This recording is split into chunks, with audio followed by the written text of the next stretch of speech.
Welcome to tribe and caste series. आज हम बात करेंगे बाजवा कबीला के मुतालिक। मुख्तलिफ तारीख़दानों ने बाजवा कबीला के मुतालिक जितनी इन्फॉर्मेशन हम तक पहुँचाई है तकरीबन सेम ही है, एक जैसी है।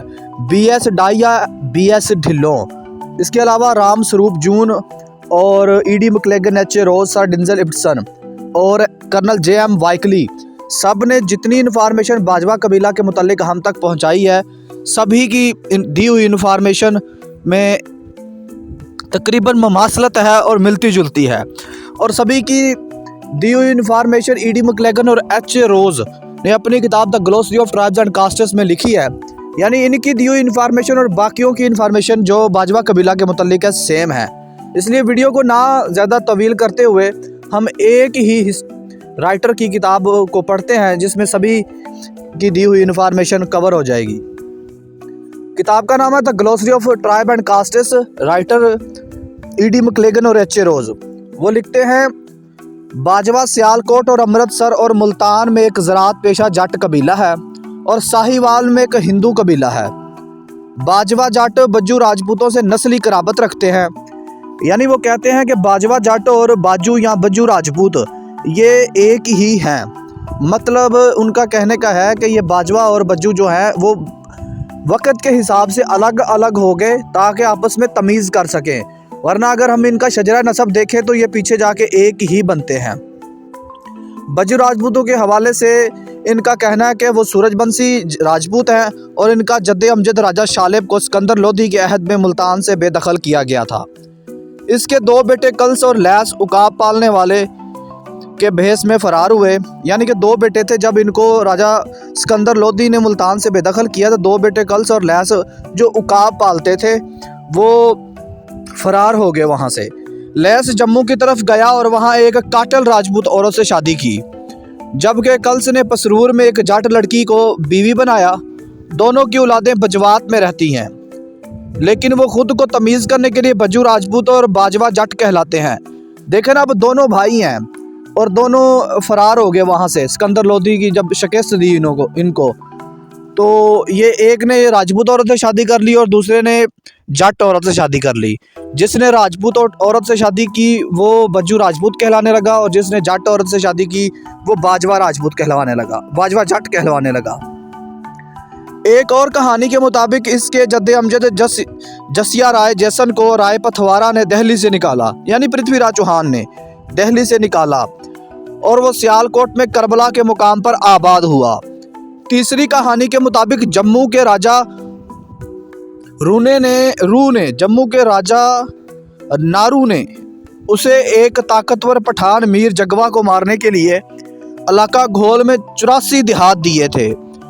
बज्जू राजपूत बाजवा जट्टों के साथ अपना कराबतदारी और नस्ली ताल्लुक जाहिर करते हैं।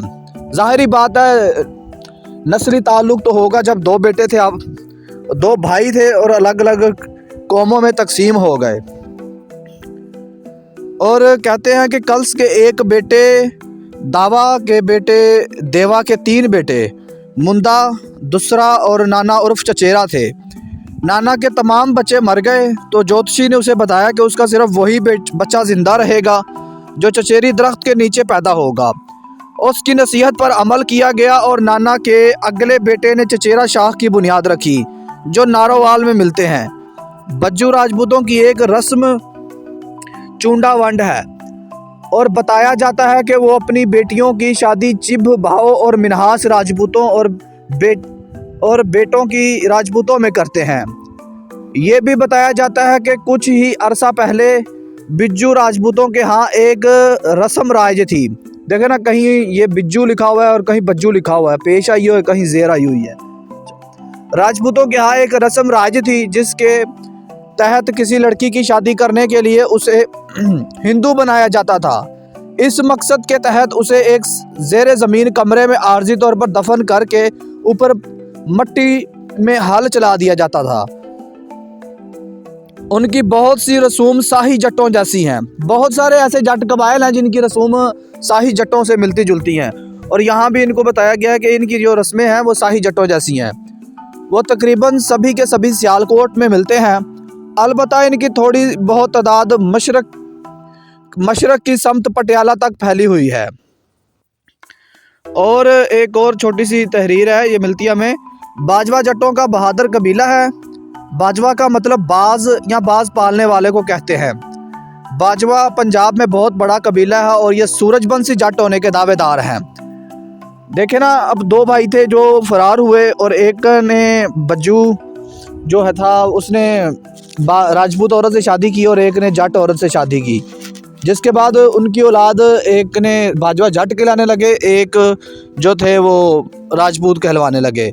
और बाज़ हमें कुतब में ये भी मिलता है कि ये बजवात के इलाके में रहते थे। बजवात की निस्बत से ये खुद को बाजवा या बज्जू कहने लगे। वाइकली भी, लेफ्टिनेंट कर्नल जे.एम. वाइकली भी यही बात लिखते हैं कि बाजू या बज्जू या बाजवा का कहना है कि उनके जो जद्दे अमजद था वो राजा शालिब था और सिकंदर लोधी के अहद में मुल्तान से उनको बेदखल कर दिया गया। और उसके दो बेटे थे, जैसे ये E.D. मैकलेगन ने और H.A. रोज ने लिखा है, वैसे ही उन्होंने बताया कि दो बेटे थे जो फरार हो गए और एक ने राजपूत औरत से शादी की, दूसरे ने जट से की। बाद में उनकी औलादों ने आपस में तमीज़ करने के लिए एक ने अपने आप को राजपूत कहलाना शुरू कर दिया और एक ने जट कहलाना शुरू कर दिया। हालांकि दोनों ही जट हैं और या तो इनको मुख्तलिफ इलाकों में मुख्तलिफ नामों से भी पुकारा जाता है। जैसे इनको बाजवा के अलावा बाजू, बिज्जू, बजोड़ा वगैरह भी कह के बुलाया जाता है। ये इलाके के हिसाब से होता है और अल्फाज की हैयत तब्दील हो जाती है। इसके अलावा B.S. ढिल्लों भी यही बात करते हैं और B.S. डाहिया भी। रामस्वरूप जून लिखते हैं कि बाजवा जाट कबीला है और ये बहुत बड़ा जाटों का एक कबीला है और पूरे पंजाब में तकरीबन फैला हुआ है। उनके काफ़ी ज़्यादा देहात हैं।